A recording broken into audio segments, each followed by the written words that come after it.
오늘은 직분자를 뽑는 날입니다. 직분자라 하면 이 가진 은사를 가지고 봉사하도록 허락해주는 그런 직분자를 뽑는 것입니다.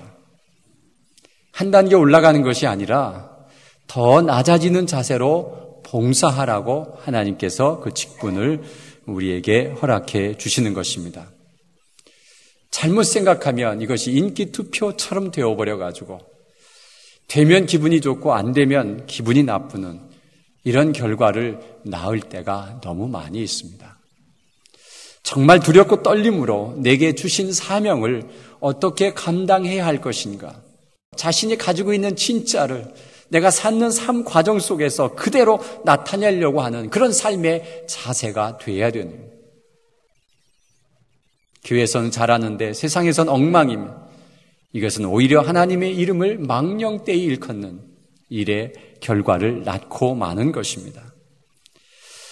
그래서 우리는 이 사명을 정말 소중하고 또 두렵고 떨림으로 받는 그런 사람이 되기 위해서 오늘 어떤 사람이 뽑히고 어떤 그 분위기가 있었는지 우리 초대교회로 돌아가 보면 초대교회의 7 집사를 뽑는 또 그런 것이 오늘 본문에 나타난 것이 오늘 본문의 이야기입니다. 어떻게 뽑았을까? 우리가 그 내용을 좀 살펴보면 제자가 더 많아졌는데 라고 되어 있습니다. 그리고 7절에 보면 제자의 수가 힘이 많아지고 라고 하는, 여기에서 이 제자라고 하면은 지금의 평신도를 얘기합니다. 그때는 사도 그리고 제자들 그렇게 표현을 했습니다. 이 평신도라는 말이 없었어요. 이 평신도는 최근에 나온 말이에요. 그래서 이 제자들이라고 하는 것은 예수 그리스도를 구주로 영접한 자, 이런 사람들이 다 예수님의 제자다 이렇게 호칭을 했어요. 요즘 말하면 세례를 받은 사람들을 이야기하고 있는 거죠. 왜냐하면 세례 받을 때 예수 그리스도를 나의 구주로 믿고 섬기도록 하겠습니까? 를 확실히 하지 아니하면 세례를 주지 않습니다. 그렇기 때문에 내가 세례 받은 자, 그런 사람들을 제자다 이렇게 표현하고 있죠. 요즘은 좀 폭넓게 그를 평신도라 이런 표현을 하고 있습니다. 이 평신도들이 굉장히 많아졌습니다. 그랬더니 문제가 생겼는데 어떤 문제가 생겼느냐 하면 헬라파 유대인들이 자기의 과부들이 매일의 구제에 빠짐으로 히브리파 사람을 원망하니라고 되어 있습니다. 여러분, 갑자기 초대교회가 12명에서 120문도, 그 다음에 300명, 그 다음에 5,000명으로 불어나는 이 어마어마한 확장을 이 초대교회에 나타납니다. 여러분, 이 갑자기 5,000명이 몰려오니까 문제가 심각한 문제들이 발생되는 것은 당연한 일입니다. 여러분, 그래서 우리는 이런 영적인 갑자기 팽창해서 오는 이런 문제가 발생하는데 어떤 문제가 발생했느냐 하면 헬라파 유대인들이 매일 구제에 빠져 있어요. 여러분, 매일 구제하러 다니고 매일 나와서 일을 하다 보면 지쳐버리죠. 지쳐버리면 마음에 불편함이 생겨요. 불편함이 생기니까 히브리파 사람을 원망하는 거예요. 왜 너희들은 일 안 해? 라고 하는 것이죠. 자, 이런 일들이, 그럼 히브리파 사람은 뭐고 헬라파 유대인들은 무엇일까? 고심해 봤더니요, 정확한 것은 아니지만 이 헬라파 유대인들은 다 헬라 지역에 살다가 다시 오거나 또 다른 종교를 믿다가 오거나 아니면 유대인인데 다른 사람과 결혼을 해가지고 이렇게 섞여 있거나 이제 이런 사람들을 이야기할 수가 있어요. 히브리파 사람은 뭐냐? 정통 유대인들을 말하고 그 교회에서 오랫동안 처음부터 예수를 믿었던 뿌리 깊은 사람들을 이야기하고 있는 거예요. 근데 교회 일을 누가 더 열심히 하느냐? 다른 데서 온 사람들이 열심히 하게 되죠. 그래서 열심히 하다 보고 또 기존에 있는 사람들은 그 사람들이 열심히 자꾸 밀려나가지고 그들은 일을 안 하게 되는 이런 현상이 나타난 것이 오늘 시대에도 나타나는 현상들이에요. 그러니까 헬라파 유대인들이 자기들이 매일매일 와서 여러 가지 일들을 합니다. 그러다 보니까 지치니까 왜 당신들은 일 안 해? 라고 히브리파 사람들을 원망하기 시작했습니다. 그랬더니 문제가 계속 일어나기 시작했어요. 그래서 12 사도가 이러면 안 되겠다. 그리고 그것을 정리하고 그것을 가서 중재하고 이런 일들을 계속 하다 보니까 이 제자들이 뭘 못하느냐면 우리가 하나님의 말씀을 제쳐놓고 대접을 일삼는 일인 것은 마땅하지 아니하니라고 되어 있습니다. 12사도가 고민했습니다. 이 사람들이 너무 많으니까 여러 가지 일들이 있어요. 그러니까 중재하고 새로운 신분을 접대하고 이런 일을 하다 보니까 진짜 해야 될 본질을 못하는 건데 그것은 하나님의 말씀을 제쳐놨다는 거예요. 그래서 이래서는 안 되겠다. 그래서 우리가 일꾼을 뽑아야 되겠다라고 말을 합니다. 그래서 일꾼을 뽑기 시작하는 거죠. 그래서 3절에 보니까 형제들아 너희 가운데서 성령과 지혜가 충만하고 칭찬받는 사람 7을 택하라. 우리가 그 일을 그들에게 맡기고 이렇게 되어 있습니다. 형제들이라 표현한 것은 뭐예요? 그 제자들, 이 교회에 모인 모든 사람들을 지칭해서 한 이야기예요. 형제들아 7을 좀 뽑아줬으면 좋겠다는 것이죠. 그러면 이 뽑는 작업을 누가 했을까요? 사도들이 했을까요? 형제들이 했을까요? 형제들이 했어요. 그럼 형제들이 어떻게 했을까요? 어떻게 했는지 기록은 되어 있지만 우리처럼 아마 투표했을 것 같아요. 누가 일꾼으로 적당한 것인가 이렇게 다 적어서 내면은 그것을 이제 집약해서 7명을 택했을 것 같습니다. 7명을 택하는 기준이 뭐예요?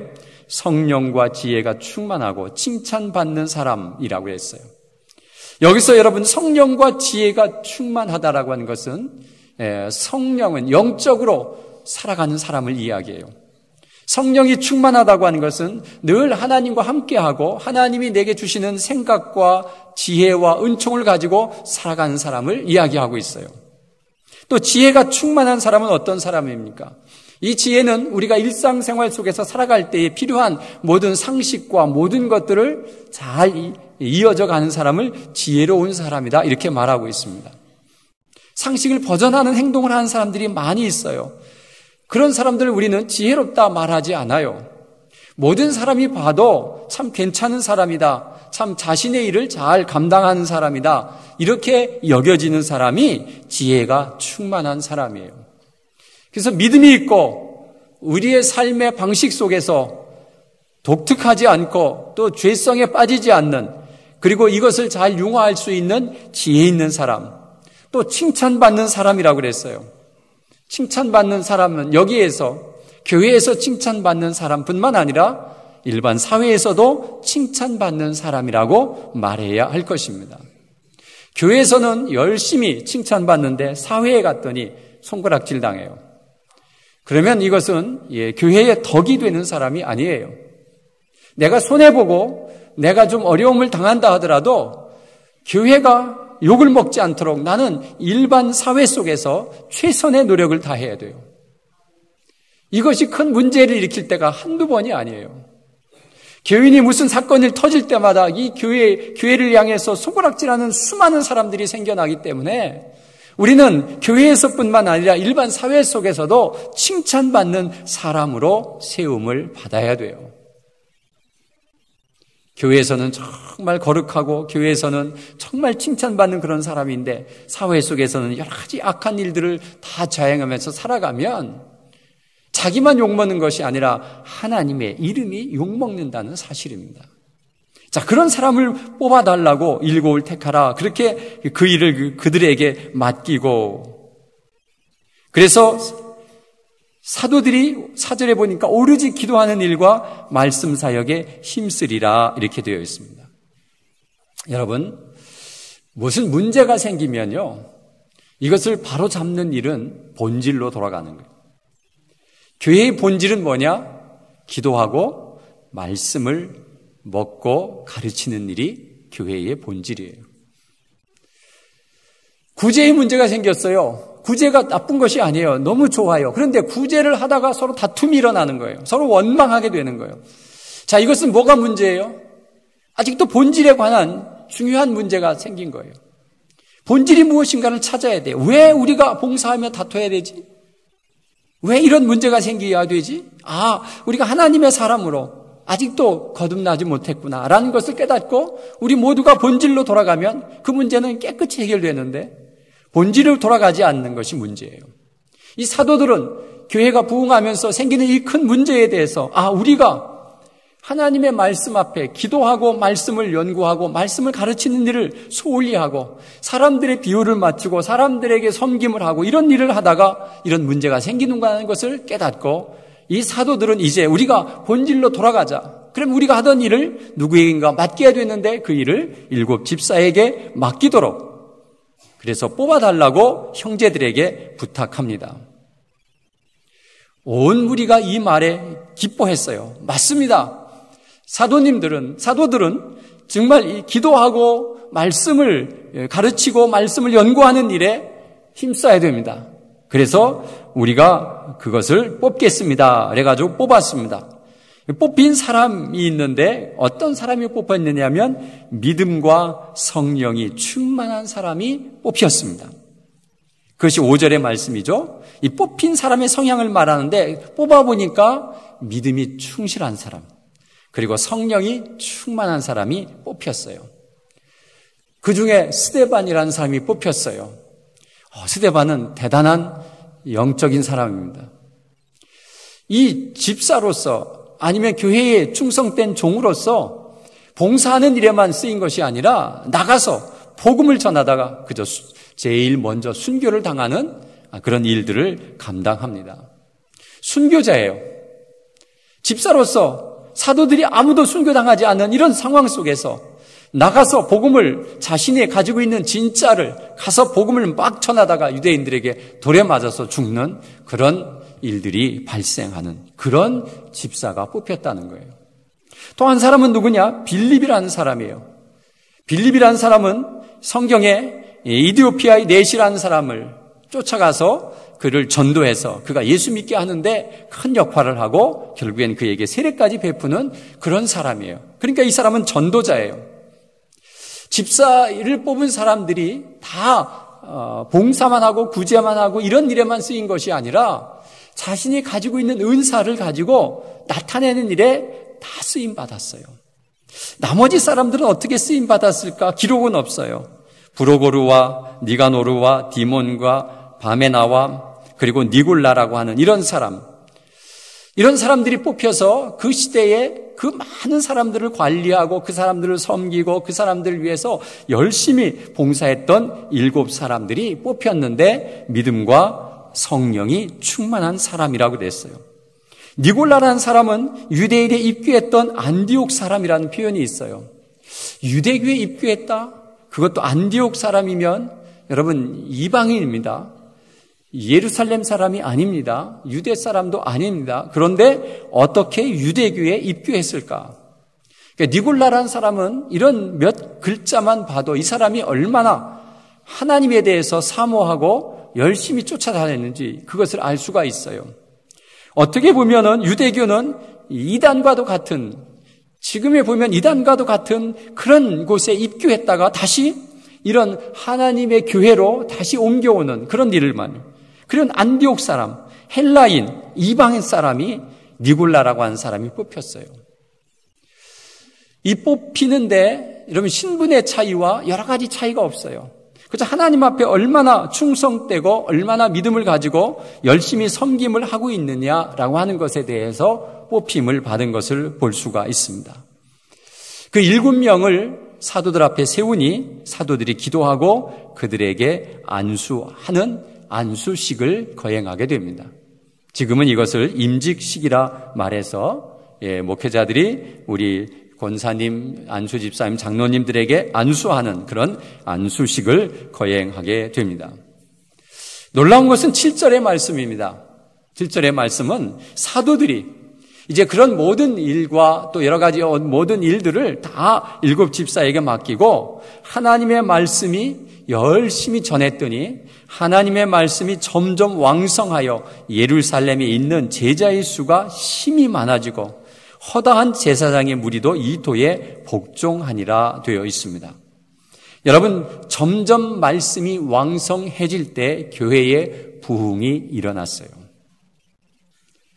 그래서 이 교회는 부흥하려고 하면 이 말씀이 우리 모든 성도님들에게 잘 전해져야 되고 또 이 말씀이 이 바깥으로 잘 전해짐으로 인해서 수많은 사람들이 몰려와서 나도 구원받고 싶습니다라고 고백하며 구원의 길에 이르는 이 말씀이 잘 왕성하게 점점 일어나도록 하는 것이 우리가 해야 할 가장 소중한 본질인 것입니다. 이것을 놓쳐버리고 다른 일에 열심히 하다가 그 일 때문에 교회가 부흥하는 것처럼 생각하는데 실상은 그게 부흥의 요원이 아니라 하나님의 말씀이 점점 왕성하게 퍼져나가는 것이 교회의 부흥이라고 하는 것을 오늘 본문은 우리에게 아주 분명하게 말씀해주고 있습니다. 놀라운 사실은 허다한 제사장의 무리도 이 도에 복종했다고 되어 있습니다. 여러분, 제사장들은 기득권의 사람들입니다. 그런데 예수쟁이들이 와서 이 제사장과 이 성전과 이런 모든 것들을 무너뜨리려고 하는 그런 조짐이 보여서 이 제사장의 무리들이 예수를 죽이는데 앞장섰습니다. 그런데 놀라운 것은 이 제사장의 무리가 이 도에 복종했다고 하는 것입니다. 그들이 무엇 때문에 복종했을까요? 자기들을 잘 섬겨줘서 복종했을까요? 아니에요. 말씀을 듣고 보니까 자기들이 잘못한 것을 깨달았어요. 그래서 내가 제사장인데 자존심도 내려놓고 이 도에 복종했다고 하는 것은 자기를 완전히 내려놓은, 포기하는 그런 기적이 일어나는 거예요. 제사장이 이 도에 복종했다고 하는 것은 놀라운 기적이 일어나는 거예요. 제사장은 이럴 수가 없는 겁니다. 예수를 죽인 자들입니다. 그리고 이것을 복종하면 자신들의 가지고 쌓아놓은 모든 기득권이 다 무너져 버리는 것입니다. 자기들은 아무것도 아닙니다. 사도도 아니고 평신도로 갈 수밖에 없는 그런 상황 속에서 이때의 제사장의 직분이 얼마나 높습니까? 모든 사람이 존경하고 모든 사람이 따르는 이 제사장의 직분을 다 내려놓고 이 도에 복종했다고 하는 것은 하나님의 말씀이 왕성했기 때문에 일어나는 현상입니다. 우리의 말씀이 왕성하면 이단들도 돌아옵니다. 정말 이 말씀이 이 교회 위에 풍족하게 서게 하기 위해서 우리는 말씀에 집중해야 되고 또 여러 가지 봉사일들은 사람들을 뽑아서 그 일들을 분배함으로써 이 교회가 부흥케 하는데 큰 역할을 감당하는 것입니다. 그래서 우리는 중요한 것은 교회가 부흥하고 평신도들이 훈련되어져야 된다는 사실이에요. 이 평신도들이 굳이 아는 일, 여러 가지 일들을 잘 서로 분배해서 고루고루 잘 하도록 해야 되고요. 또 평신도들이 말씀을 잘 먹어서 평신도가 평신도를 가르치는 이런 일들이 계속해서 교회에서 왕성하게 일어나야 이 교회는 부흥하게 된다는 것입니다. 그래서 직분자를 뽑는 것입니다. 열심히 일하도록 자신이 받은 은사를 가지고 헌신하도록 그렇게 밀어주고 결정해 주는 것이 이 직분자를 뽑는 일입니다. 직분자가 되어놓고도 일을 하지 않는 것은 사명을 제대로 감당하지 않는 것입니다.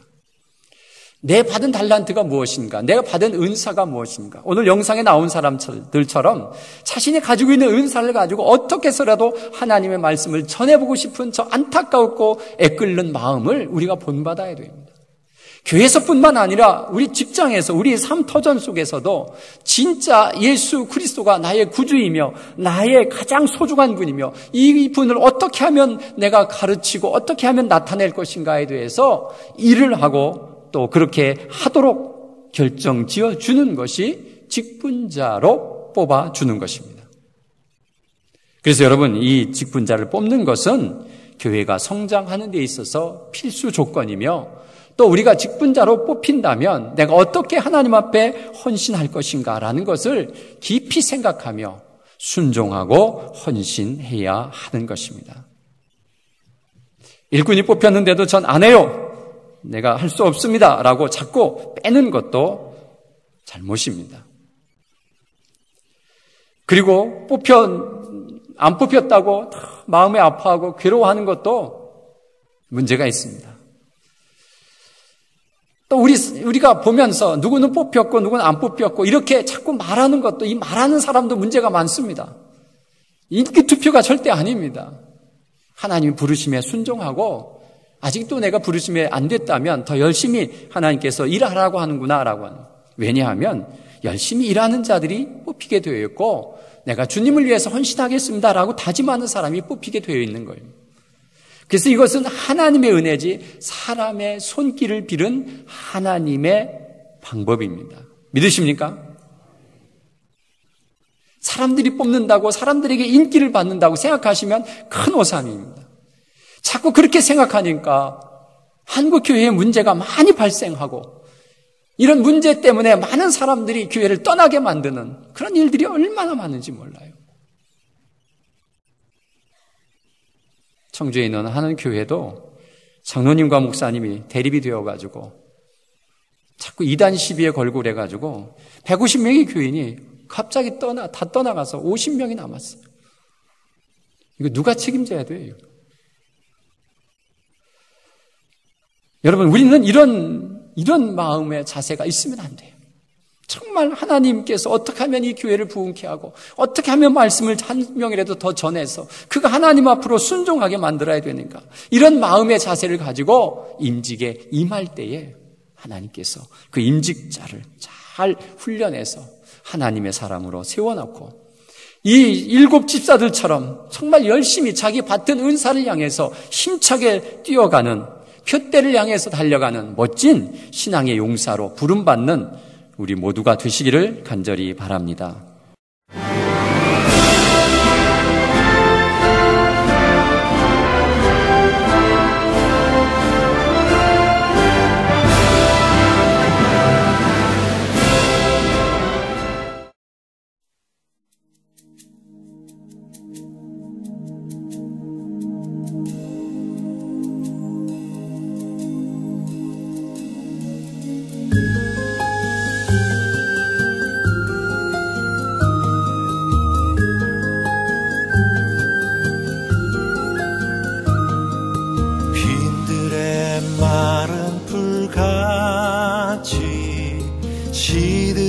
나의 영혼 주님의 허락한 성령 간절히 기다리네.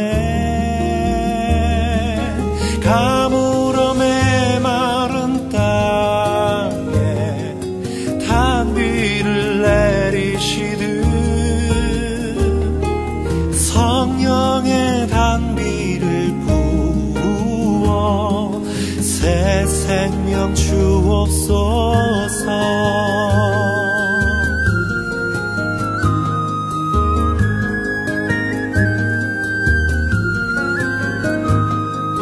반가운 빗소리 들려 산천이 춤을 추네.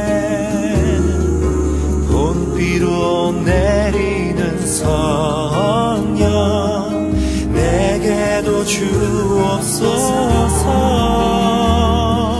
가물어 메마른 땅에 단비를 내리시듯